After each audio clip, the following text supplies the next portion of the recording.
तो दोस्तों आज हम मुख्यमंत्री शिक्षा अलंकार पुरस्कार योजना के बारे में बात करेंगे, क्योंकि इस पुरस्कार या फिर योजना के तहत बालक बालिकाओं को 50,000 रुपए तक की स्कॉलरशिप मिलती है। जी हां, आइए मैं आपको बताता हूं कि कौन बालक बालिका इस पुरस्कार के लिए पात्र है, इसके लिए क्या शर्तें हैं, क्या नियम है, इसके लिए आपको किन किन दस्तावेजों की आवश्यकता पड़ेगी, इसके लिए आप आवेदन फॉर्म कहां से, कैसे, किस प्रकार वो भर सकते हैं। यानी ए से लेकर जेड तक कंप्लीट जानकारी से आपको रूबरू करवाने वाला हूं। नमस्कार साथियों, मैं हूं आपका अपना साथी राजगुरु जी। तो साथियों, जैसा कि आप सभी को पता है कि अपने राजस्थान के अंदर राज्य सरकार के द्वारा एक स्कूली स्टूडेंट के लिए और एक कॉलेजी स्टूडेंट के लिए अलग अलग प्रकार की छात्रवृत्ति या स्कॉलरशिप है वो दी जाती है। अब इन छात्रवृत्ति को या स्कॉलरशिप को अलग अलग नाम से भी जाना जाता है। तो इनमें से यहां पे देखिए, एक जो स्कॉलरशिप है वो है मुख्यमंत्री शिक्षा अलंकार पुरस्कार योजना। अब सबसे पहले तो इसके बारे में अपनी ये बात कर लेते हैं कि इस योजना या पुरस्कार के तहत बालक बालिकाओं को कितनी स्कॉलरशिप मिलती है। जैसा कि मैंने वीडियो की शुरुआत में आपको बताया कि इस स्कॉलरशिप के तहत या योजना के तहत या पुरस्कार के तहत बालक बालिका को 50,000 रुपए तक की स्कॉलरशिप मिलती है। और ये जो स्कॉलरशिप है डायरेक्ट यहां पे स्टूडेंट के बैंक खाते में आने वाली है। जो बैंक खाता आपके जन आधार कार्ड के साथ लिंक होगा, मुखिया का होता आमतौर पे, उस बैंक खाते में आने वाली है। क्योंकि अपने राजस्थान के अंदर जन आधार का डेटाबेस है, जन आधार पोर्टल, उसके माध्यम से जितने भी सरकारी योजनाओं का पैसा है वो डायरेक्ट है जन आधार के माध्यम से हमारे बैंक खाते में आता है। चलिए अब इसकी कुछ पात्रता और शर्तों की बात कर लेते हैं। तो सबसे पहले आपको कुछ बेसिक पात्रता बताऊंगा, उसके बाद वीडियो में आगे हम विशेष पात्रता के बारे में बात करेंगे। अगर वो विशेष पात्रता आपके पास है तो आप इस योजना के लिए या पुरस्कार के लिए पात्र हो। सबसे पहले अपन यहां पे बेसिक पात्रताओं की बात कर लेते हैं। तो यहां पे देखिए, ये जो पुरस्कार है ये कक्षा 10वीं और 12वीं पास वाले स्टूडेंट को ही मिलता है। यानी स्टूडेंट या तो 10वीं पास हो, इनको भी मिलेगा, या फिर 12वीं पास हो, इनको भी यहां पे मिलेगा। इसके बाद यहां पे देखिएगा, अपने राजस्थान के अंदर आरबीसी बोर्ड अजमेर है, यानी माध्यमिक शिक्षा बोर्ड अजमेर है।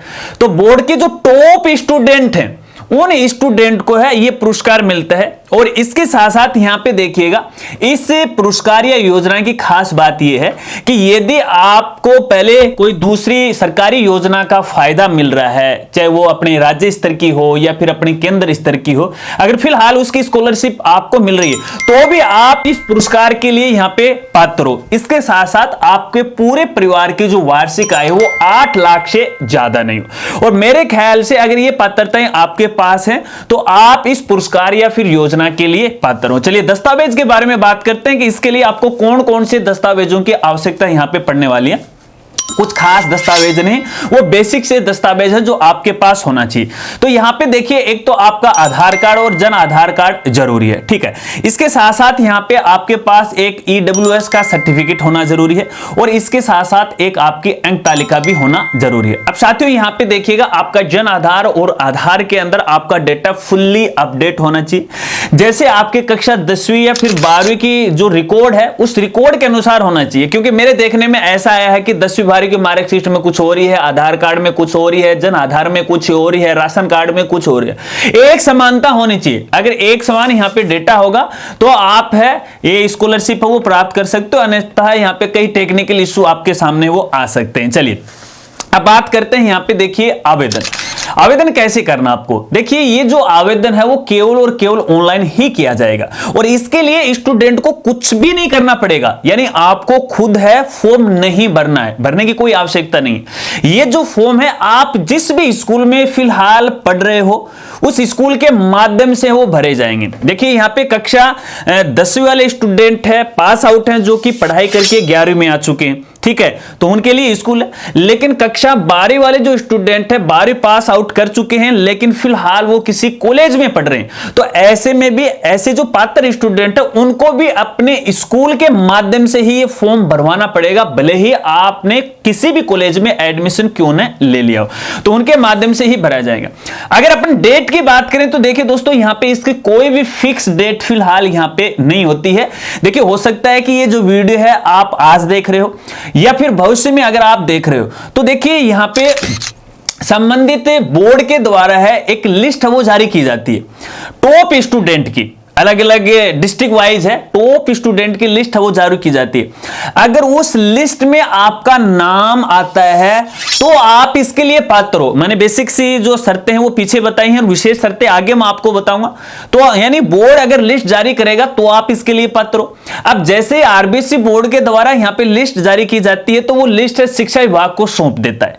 अब शिक्षा विभाग के द्वारा यहां पे देखिए आवेदन प्रोसेस है वो करवाई जाती है। तो ये कोई फिक्स डेट नहीं है। देखिए जैसे कोई सेशन शुरू होता है, जैसे जुलाई से शुरू हुआ मान लेते हैं, तो अगस्त, सितंबर, अक्टूबर, नवंबर, दिसंबर के अंदर ये फॉर्म है वो भरे जा सकते हैं। कोई फिक्स नहीं है। इसके लिए तो आपको यहां पे अपडेट रहना पड़ेगा। अगर आपको ऐसा लग रहा है कि मैं मेरे जिले के अंदर इस कैटेगरी के अंदर, एक विशेष शर्त है वो आगे मैं आपको बताऊंगा, इस कैटेगरी के अंदर मैं टॉप हूं, तो आप इसके लिए पात्र हो, तो आपको यहां पे आवेदन है वो करना चाहिए। चलिए यहां पे कुछ विशेष पात्रताएं मैं आपको बताता हूं। ये जो पात्रताएं हैं आपके पास होना जरूरी है, अन्यथा आपको ये स्कॉलरशिप है वो नहीं मिलेगी। इसमें देखिए एक तो ये जो स्कॉलरशिप है ना वो जनरल कैटेगरी के लिए, सामान्य कैटेगरी के लिए, और सामान्य कैटेगरी में भी कौन, यहां पे देखिए जो ईडब्ल्यूएस श्रेणी के अंदर आते हैं, जो आर्थिक कमजोर वर्ग से आते हैं, केवल वही स्टूडेंट इसके लिए पात्र हो, भले वो लड़का हो या फिर लड़की हो। ठीक है, एक तो सीधा सीधा मतलब यही है कि ईडब्ल्यूएस वाले जो कैंडिडेट हैं वो इस योजना के लिए पात्र। इसके अलावा यहां पे दूसरी विशेष बड़ी पात्रता है, आप केवल और केवल गवर्नमेंट स्कूल में ही पढ़े होने चाहिए या फिलहाल पढ़ रहे। अगर 10वीं है तो भी आप गवर्नमेंट में पढ़ाई होनी चाहिए, 11वीं कर रहे हो तो भी, क्योंकि 10वीं पास आउट वालों को मिलती है, तो 11वीं हो गए, तो 11वीं वाले भी है राजकीय स्कूल में होने चाहिए। और 12वीं वाले ऐसे स्टूडेंट हैं जो 12वीं पास कर चुके हैं, वो कक्षा 12वीं है किसी गवर्नमेंट स्कूल से की हो। अब कॉलेज चाहे वो किसी से कर रखा हो, राजकीय हो या फिर गैर राजकीय हो, उससे कोई फर्क नहीं पड़ता है, लेकिन गवर्नमेंट स्कूल होना जरूरी है, तो आप इसके लिए यहां पे है पात्र हो। इसके अलावा यहां पे देखिए मैंने पहले भी बताया, बोर्ड के द्वारा एक मेरिट लिस्ट वो जारी की जाती है इस कैटेगरी की, ईडब्ल्यूएस कैटेगरी की, ठीक है ना।